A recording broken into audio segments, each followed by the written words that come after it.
Diego. How are you today? I'm very good, thanks. How are you? I'm doing well, Diego. Thank you. So, Diego, 74 Days Staring at the Void was out on March 31st. So, would you like to tell me a bit about the songwriting and production behind this new album? Yeah. Um, well, the songwriting actually started during the pandemic, actually. So when we put the first record out was in 2020, and unfortunately, well, due to COVID, as many bands, we couldn't had a chance to go there and play live. So while we were making the promotion online and everything, and waiting for things to kind of for live music to come back, so we can go and present it. So with the time that we have in our hands, we started writing new music. Yeah. So, but as we were writing, kind of the direction of the songs and the direction of the band was changing. So I think like to put it in a way, we were kind of sounding heavier. We wanted to play faster. We are going to be more aggressive. I think kind of as a result of the uncertainty of the period, you know, we didn't know when live music was going to come back. We didn't know anything.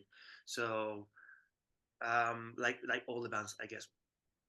And just give me a second. I think can we stop for a second? I think like a weird noise outside. I Yeah, don't know. It's like an alarm or something. But just give me a second, and we. yeah.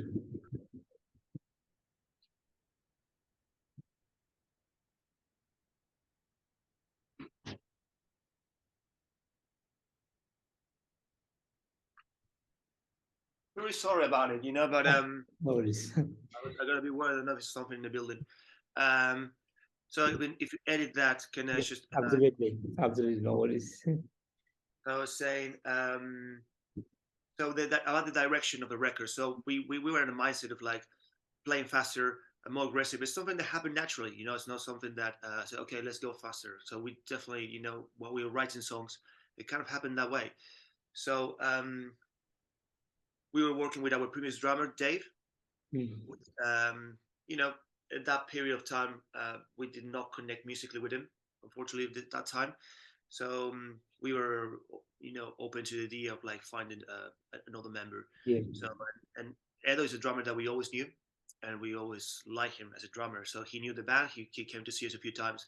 So yeah, he was the first one kind of like coming to our head. It's like we started sending some demos, started going back and forth, and then little by little we could start getting together in a rehearsal room because with all the restrictions and everything, we could not actually get together. So in the beginning, we started writing, sending demos, and then we started jamming together. And yeah, that's how things started taking shape. So by the time that we were able to present the first record live, we did like the first gig of that record, Culto, which is the first record. We did it with a new lineup. So Edo had to learn the whole first record, which was not that many songs. I think it's 8 songs. Um, so by the same time, we were writing new songs. So that's how things started. So we same fantastic. time we were looking for a producer to do it. So we found a producer called Martin Fourier Mm. through a contact. And yeah, that's how things started taking shape. Fantastic. And was there any particular concept that went behind this album? The concept of a record started coming together as we were writing it. As I said, like everything was like written during the pandemic. Yeah. Um, not the whole thing. So when we started playing live, and then like we had time to to present the other record and get together in the rehearsal room and start jamming. But still, we were going, we were in lockdown, coming out of lockdown, lockdown again. So I think the whole concept of that comes out of that period. Hence the title. Title's a bit weird. 74 days staring at the void. Mm. I, kind of like it was an idea that I had in mind. Um, it's open to interpretation. Everyone probably wants to feel that way, but the void, we play with the idea of the void of the uncertainty. Like I don't know, we didn't know what's going to happen. So staring at the void is like Yeah. um, that idea. We play with the idea. So if you have a look at the album cover, Mm. it's a city that's it's actually empty. So it was the whole thing of like looking through the window and like seeing no one in the streets because of the lockdowns. So I think the concept of the title and the artwork came from that period, and and also, obviously that's reflected in the music. I think the music is a bit darker this time, and not only more aggressive, but I will say that the darker, so kind of like comes from that period, you know. Gotcha. Awesome. And talking about the album, six mind-blowing songs, beautifully written, great songwriting, Thank you. power, the energy, everything super awesome putting together into this album. Thank you so much for the fantastic work behind this. As a creator, how do you feel about the outcome of this album? Um, well, thanks for the good feedback. Seriously, that's a guitar player actually. It's not me. Um, great. That's why I say, coming from the first record, it shows like a journey in the band since we started writing songs until kind of when we put it out. It was like quite a few years in the process. So when I hear that record back, it's a bit of that journey. Yeah. So, but with the second one, we kind of like started from scratch. We didn't have any ideas from the past. Um, so yeah, the first approach is like, yeah, just we start writing and so we started writing and as the songs were coming like together, I felt like it was something special in that, so we were sounding different, and and the way that we are, the way that the dynamic of this band works, we kind of like push ourselves to the next step. So once we kind of like demo a song, like it sounds good. Okay, oh, okay, I think we can improve this part. I think we can go here that direction. So from a small demo, we're just taking that to the next level. I think also the producers play a good role in this because we were just sending like the pre-production of it and say okay, I think this part we can make it longer, we can make it shorter. So it's like yeah, it was a long process actually, so that we actually learn a lot from it. So we push ourselves to to the limit, let's say, to the limits of our like skills as a musicians. So we definitely want to like take the band to another level. I would say the next level, but I don't know what's the next level. So then another level, and yeah, I'm very pleased. We were definitely came out from our comfort zone, and when I hear it back, yeah, I'm very happy with it. I'm very happy with actually just the songwriting, how the songs, because the song it's only six songs, but I think there's a lot going on in the songs. So all songs have like take you to different places. They got different sections, you know. Mhm. So it's not that it's just like a 3 minute song that from beginning to end is kind of like it repeats itself. You got like breakdowns, you got different elements to grab from. You know what I mean? So yeah, I'm super happy with the result. Yeah. Fantastic, fantastic, Diego. And today you put up the video for the Serpent Bearer. So would you like to tell me a bit about the song and the making of this video? Sure. Um, well, the song actually, the Serpent Bearer, is well as the chorus says, the serpent of Fiucus. That's what it says. Um, the lyrics were written by Gabe Mhm. when and that is the Serpent Bearer is a constellation, which is the 13th constellation. I think he could explain the story a bit better than I do, but I'm gonna try my best. So he's really into all these kind of things. Um, so well, it talks about that. So we decided to do something related to with the lyrics. So the video was filmed in a church, which is in a church in London. So Yeah. we had actually the pleasure to work with a friend of us. It's Andre. It's a filmmaker. It's a Mhm. great one, and he also played in different bands. So we play with him. We gig together quite a few times, so we know each other from quite a few years. Um, so yeah, so kind of like play with the idea of the serpent. So we got this time we got an extra element. Is not we didn't want only be the three of us playing in the video, but have like another element, like an actress uh, performing the serpent. So that was how the whole thing kind of came together. So hopefully people will understand that the actress there is the actual serpent. Yeah, that's what we're trying to say. Yeah. So, the serpent bearer talks about that constellation, so which is the bearer is the one who carries the serpent basically, and so the video has that element of a serpent there, and yeah, it was filmed in a church, kind of like to kind of make it more mystical in a way. Let's say I thought it's a good venue to do it. So it's a great process. We got a chance to work with a close friend of ours. Um, yeah, we really enjoyed doing it. Fantastic. And are there plans to come up with another video from this album? Yeah, absolutely. I won't say what song or the style, but it's going to be another one. And don't know really sure when, but yes, we will. Fan- Hopefully soon. Fantastic. And did you guys do something special on the day of the release on March 31st? We did it on the 30th. Actually, we did a listening party. Mm, That was the day before the album came out. mm, We did it in a bar in London. It's called Slim Jim's. mm, They opened the door for us. They were very friendly and let us play the record entirely, the full record. So the whole idea was getting together with some friends or and fans. So anyone who wanted to pop in the bar to listen to the record, we played the whole thing beginning to end. Everyone was there, so having some drinks. So and it was great. It was great. So we had a blast.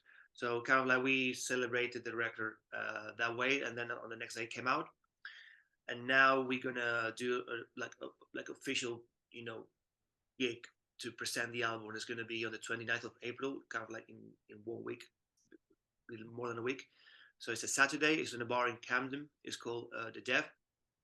That we played there a few times already. In fact, we presented the first record in that bar. So yeah, we're very excited about it. We got like a good lineup with two great bands. One band is coming from Kent, mm. which is like a location here in the UK, and yeah, very excited about that gig. Fantastic. And any big plans to go out of UK this year? Yes, we got not only UK. So for the first time, we're gonna go. We got the UK. Well, we got a gig on the 29th there, also on the 22nd. Mm, I'm just trying to remember all the gigs. On the 22nd, we're gonna play another great venue. It's called the Underworld. We're gonna be supporting the thrash metal band Nervosa. And then in June, we're going to Italy. We got 4 dates. In Italy, we're going to play Turin, Milan, mm. and a couple of more places as well. My memory right now is not helping me. And everything is online. So if whoever wants to hear this information can go there on our Instagram or Facebook. Everything is right there. And then we're going to be touring the UK again and in October. There's a band from Canada called Saints of Death. They're going to be touring here, and we're going to be supporting them. So yeah, we're going to be playing. It's like 7 days in a row across the UK. It's going to be great. Fantastic, fantastic.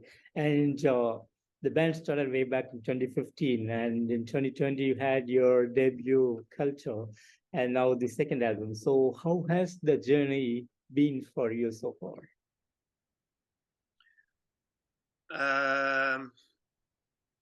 Crazy. Things that with the band we started writing those songs for Culture like a while ago. Yeah. Um, the band basically started in 2014. So, but then for, it was kind of hard to find like the right members to like glue together and write the songs and people who go in the same direction. You know, it also happens that sometimes we got members that were like leaving the country, going back and forth. So it was like until uh, everything came together. I think that for me, Cult is all that journey since I started writing songs, since I met Gabe.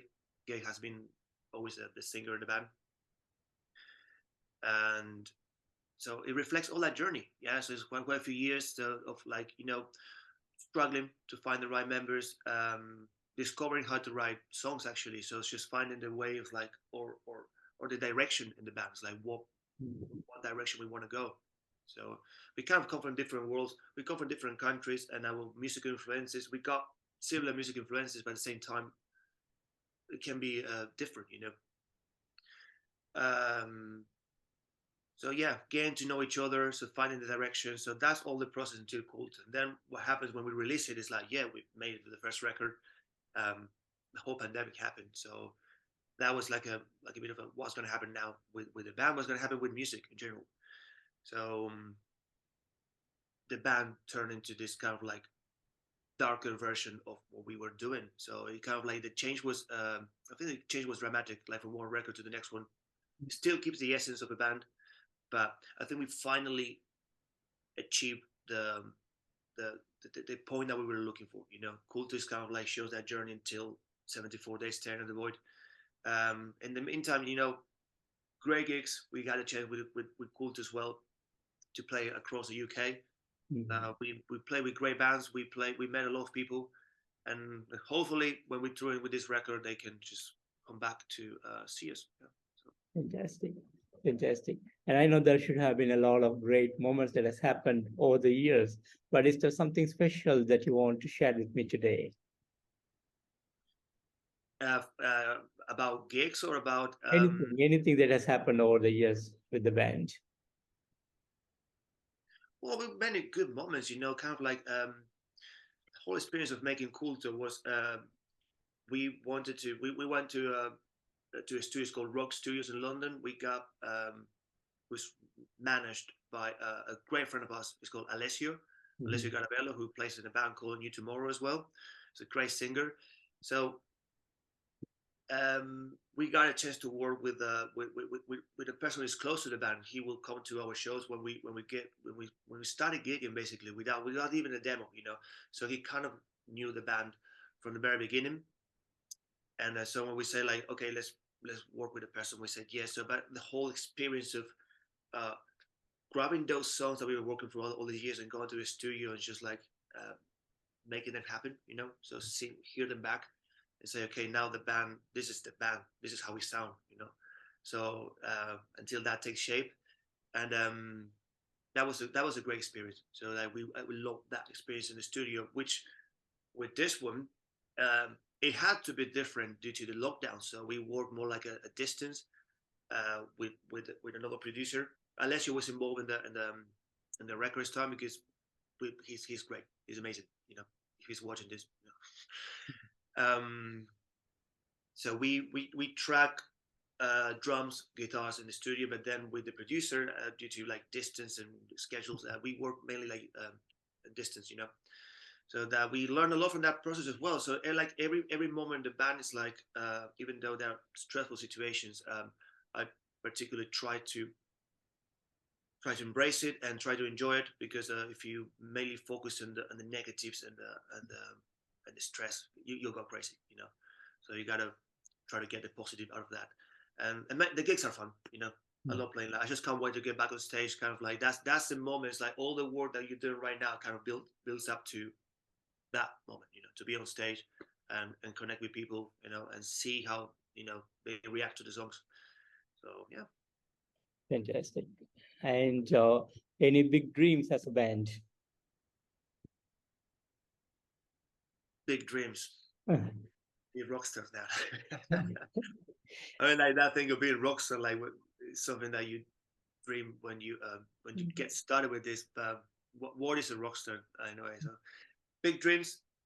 I think the dream is always the same. So being able to do what we do, have the opportunity to make music, which is the main thing, and connect with people, you know. So like have the opportunity to make music, record it, and share it to people, share with people. Sorry, that's a dream. That's a dream. So the bigger it gets, the better. But as long as we can do it, that was always a dream. That's always a goal. So we are taking it one step at a time, let's say. Fantastic, fantastic. And Diego, finally, any message that you want to give to the fans and to the metal fans around the world? Well, yeah, absolutely. Thanks for listening. Yeah, that's the main thing. We do this with you know, it takes a lot of work to do it. We put a lot of us into this. A lot of like of our emotions are involved in the music. So thanks for listening, and if you like it, means that that we are connected in some level. So that's the whole point for this. So thanks for listening, and hopefully, you know, we can come over to see you one day, and you know. Awesome, awesome, Diego. And Diego, I want to thank you so much for giving me today this wonderful opportunity to have you on this interview. And thank you so much for the wonderful album that you have put out this year. Great work again, and an amazing album as a whole to listen to. So thank you so much for this awesomeness. And I wish you and the entire band all success in the coming days, and hope to see you guys on the road real soon. That will be amazing. I appreciate it. Thanks for your time as well. And again, hopefully one day you'll see us. Awesome, Diego. Thank you so much and have a great evening. Take care. Bye-bye. Bye.